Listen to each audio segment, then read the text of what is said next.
জেরুজালেমের সেই রহস্যময় ওয়েস্টার্ন ওয়াল ধরে প্রার্থনার সময় আকাশে ইরানি মিসাইল দেখে যখন ইসরায়েলিরা পালাচ্ছিল, তখন অলক্ষ্যেই যেন মুসলিমদের শত বছরের পুরনো এক প্রতিজ্ঞা আবার আলোর মুখ দেখল। মুসলমানদের প্রথম কিবলা আল আকসা মসজিদ, যা পরিচিত বাইতুল মুকাদ্দাস নামে। এই মসজিদ থেকে মহানবী বুরাকে চড়ে যাত্রা করেছিলেন সপ্ত আসমানের উদ্দেশ্যে।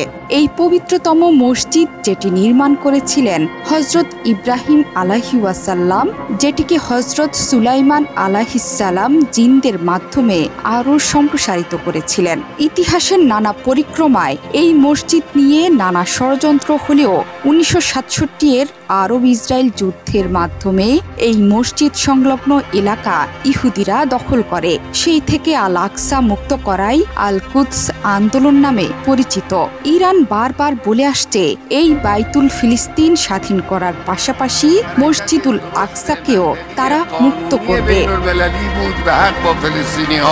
এই পবিত্রতম মসজিদের ব্যাপারে পবিত্র আল কোরআনে যেমন বারবার বলা আছে, বহু নবীর স্মৃতিধন্য এই আল আকসা মসজিদ। মসজিদুল আকসা ও তার আশপাশের অঞ্চলকে বরকতময় ভূমি হিসেবে উল্লেখ করা হয়েছে মহাগ্রন্থ আল কোরআনে।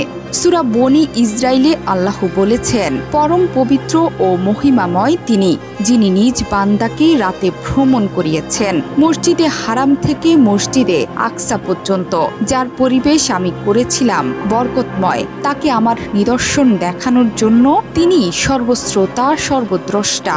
তেমনি ইসরায়েলের ধ্বংসের ব্যাপারেও হাদিসে স্পষ্ট করে বলা আছে। মুসলিম হাদিস গ্রন্থে স্পষ্ট করে বলা আছে, কিয়ামত সংগঠিত হবে না যতক্ষণ পর্যন্ত মুসলমানরা ইয়াহুদি সম্প্রদায়ের সাথে লড়াই না করবে। মুসলমানরা তাদেরকে হত্যা করবে, ফলে তারা পাথর বা বৃক্ষের আড়ালে আত্মগোপন করবে। তখন পাথর বা গাছ বলবে, হে মুসলিম, হে আল্লাহর বান্দা, এই তো ইয়াহুদি আমার পশ্চাতে, এসো তাকে হত্যা করো। কিন্তু গারকাদ গাছ একথা বলবে না, কারণ এটি হচ্ছে ইয়াহুদিদের গাছ। এই পবিত্র আল আকসা মসজিদে কম্পাউন্ডেই একটি দেয়াল ঘিরে আবর্তিত হয় ইহুদিদের সব কর্মকাণ্ড।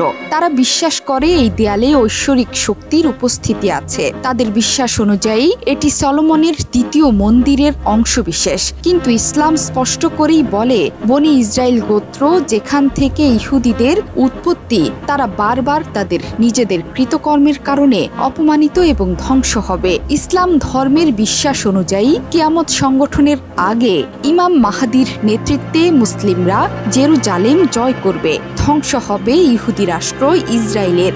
রাসূল সাল্লাল্লাহু আলাইহি ওয়াসাল্লামের ভবিষ্যৎবাণী হচ্ছে, কিয়ামতের আগে অবশ্যই এই ইহুদি জাতি মুসলিমদের হাতে পরাজিত হবে। অনেক ইসলামী চিন্তাবিদের মতে এটি হবে বনি ইসরায়েলের ওপর দ্বিতীয় বিপর্যয়ের ঘটনা। জোহরা চৌধুরী সেতু, 71।